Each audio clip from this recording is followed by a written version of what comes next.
திராவிடத்தை அழிப்போம் என்கிறது போலி தமிழ் தேசிய கும்பல். அந்த திராவிடத்தை அழிப்போம் என்று இன்றைக்கு பல பேர் கிளம்பி இருக்கிறார்கள்.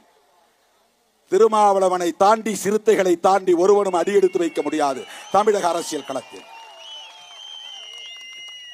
திராவிட முன்னேற்ற கழகம் இந்த திராவிட அரசியலை காப்பாற்றுகிறதோ இல்லையோ, விடுதலை சிறுத்தைகள் காப்பாற்றுவோம். அது எங்களுக்கான வரலாற்று கடமை, அது எங்களுக்கான அரசியல் கடமை. திராவிடத்தான் நாம வீழ்ந்தோம்னு சொல்றோம்.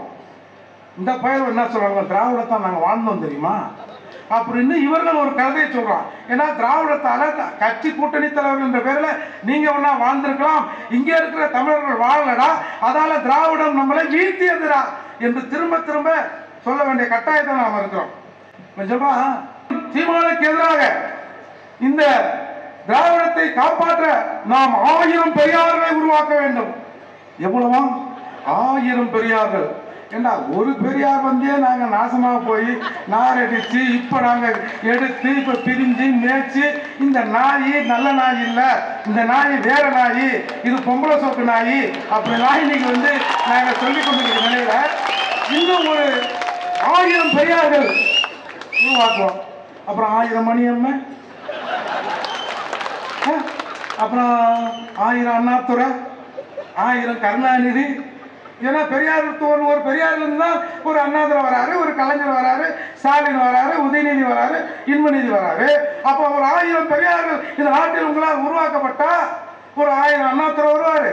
மாற்றாந்தோட்டத்து மல்லிகைக்கு மழை இருக்குன்னு அவன் வீட்டுல மல்லிகை தோட்டமே வைக்க முடியாத நிலை தமிழகத்துல வந்தாலும் வந்துடும். அதுக்கப்புறம் ஒரு 1000 கருணாநிதி வருவாரு. அப்ப என்ன பண்ணுவோம், 1000 ஸ்டாலின் வருவாரு, 1000 உதயநிதி வருவாரு, 1000 இன்பநிதி வருவாரு.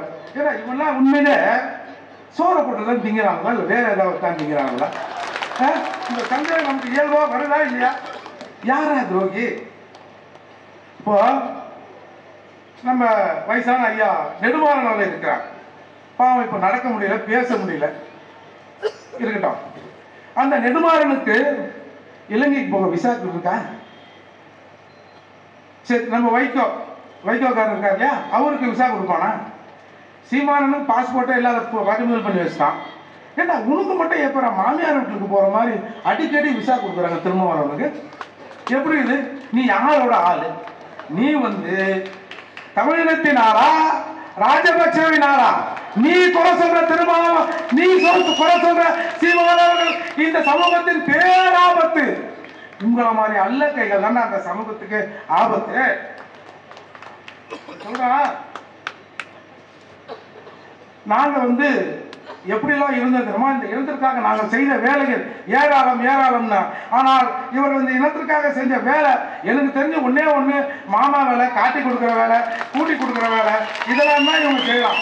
இப்போ நீங்க பார்த்துருப்பீங்க, ஒரு மனிதனை சீமானை குறை சொல்வதற்கு உங்களுக்கு ஒரு தகுதி இருக்க வேண்டும் என்று தான் நாங்கள் சொல்றோம். இப்போ ஆதவர்ஜின்னு ஒருத்தர் அந்த கட்சியில வந்து இணைஞ்சார். நாங்க வந்து எப்படியாவது ஒரு பட்டியல் சமூகத்துக்காரனை அதிகாரத்துக்கு கொண்டு வர வேண்டும்னு சொன்ன உடனே திமுக சொன்னார்கள் ஆதவர்ஜனை கட்சியை விட்டு எடியான. நான் முதல்ல இருந்தே சொல்லியிருக்கேன், ஆதவர்ஜன் திமுகவின் ஆள் தான். திமுக தான் ஆதவர்ஜனை ஏவி விட்டு இருக்கு. அந்த ஏவல் செஞ்ச மந்திரவாதி திமுக. அந்த மந்திரம் செஞ்ச இடம் அண்ணா அறிவாலயம்னு நான் சொல்லிட்டு வரேன். இப்போ அதை வந்து கட்சி விட்டு போயிட்டார். முந்தானத்து திரும்பவும் ஒரு நடிகர்கிட்ட போய் சேர்ந்துட்டு திருமாவளவன் வந்து பார்த்து ஆசி வாங்குறாராம். நான் என்ன கேட்கிறேன், உங்களுக்குள்ள உயர்நீதிமன்றத்தில் டைவர்ஸ் விவாகரத்து வந்துச்சு, அப்புறம் எப்படா உறவு தொடரும்? எனக்கு ஒன்றும் புரியலையாது. டைவர்ஸ் வாங்கிட்டீங்க, அப்புறம் வந்து நாங்கள் பிசிக்கலா உறவோடு இருக்கிறோம் சொல்ற மாதிரிலாம் இருக்கு. அவன் உங்க கட்சியை விட்டு போயிட்டான், கட்சியை எடுத்துட்டு நீங்க கட்சியை உடைக்க வந்தான்றீங்க. விடுதலை சிறுத்தைகள் இருக்கிற எல்லா டேட்டாவும் திருட்டு போய அப்படின்னு சொன்னீங்க. அதுக்கப்புறம் திரும்பவும் நாங்கள் உறவோடு தான் இருக்கிறோம், நாங்கள் கொள்கையோடு இணைந்திருக்கிறோம்னு திரும்பவும் குறை சொல்றான். நீ என்ன வேணாலும் உங்க கட்சியை நீ பண்ணு, ஆனா செந்தமன் சீமானை குறை சொல்வதற்கு ஒரே 1% உனக்கு தகுதி இருந்து நீ குறை சொன்னால் அந்த குறைக்கு நாங்கள் பதில் சொல்வோம். ஆனா நீ சும்மா இந்த பட்டியல் சமூகத்தை பிறந்துட்டதுக்காகவே நீ பட்டியல் சமூகக்காரனா ஏத்துக்க முடியுமா? நீ என்ன பண்ண? இது வரைக்கும் அண்ணா அறிவாலயத்தை வளர்த்த கலைஞரை முதல்வராக்குறேன். என்னால் தான் கலைஞர் அவர்கள் முதல்வரான்னு சொன்னேன். அப்புறம் ஸ்டாலின் அவர்கள் என்னால் தான் முதல்வரான்னு சொன்னேன். நாங்கெல்லாம் சேர்த்து எங்கள் அண்ணன் திருமாவளவனை முதல்வராக்குவோம் அப்படின்னு சொன்னோம். அந்த மனுஷன் இல்லை ஸ்டாலின் ஆக்கிட்டோம், அடுத்து உதயநிதி முதல்வராக்குவோம்னு சொல்றாரு.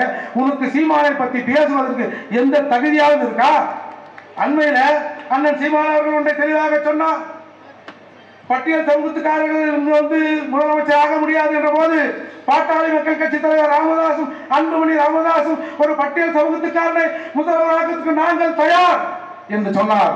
அதே பொருளை அண்ணன் சீமான் சொன்னார். ஒரு பட்டியல் சமூகத்துக்காரரை, ஒரு பட்டியல் சமூகத்தில் இருக்கிற ஒரு தோழரை தமிழகத்தில் முதல்வராவதற்கு நாங்கள் தயார், நாங்கள் ஆதரவளிக்க தயார்னு சொன்னாரு. அந்த தைரியம் அது நீ பாராட்ட வேணாம். ஏன்னா திட்டுற? வாங்குற கூலிக்கு அதிகமாக நீங்க குலைக்கிறீங்கள. ஒண்ணும் இல்ல, நீங்க பாத்தீங்கன்னா பக்கத்தில் இருக்கிற கர்நாடகாவில் சித்தராமையான ஒருத்தர் இருக்கார். அவர் சொன்னாரு, என்ன திராவிடன் ஒரு செருப்பு கட்டி அடிச்சிடும் தம்பி சொன்னாரா இல்லையா? இங்க திராவிடம் என்று சொல்லி ஆட்சி நடத்துகிற ஒருத்தர் செருப்பால உண்மையிலே அடிச்சானுவ, பாறையில் ஏற்றினார்கள். ஆனால் அப்போது தமிழகத்தில் இருக்க இந்த அல்லக்கை எந்த கையும் விமர்சனம் பண்ணல, அதை பேசல.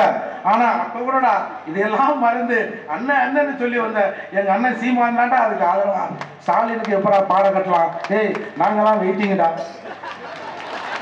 தமிழகத்துல தமிழர்கள் முதல்வரின் ஆட்சிக்காக வெயிட்டிங். நீங்க வேற எதுவும் நினைச்சிடாதீங்க. முதல்வரின் ஆட்சிக்காக நாங்க வெயிட்டிங் பண்றோம், நீ எப்பறம் அந்த வேலையை செய்யலாம் அப்படின்னு சொன்னார்.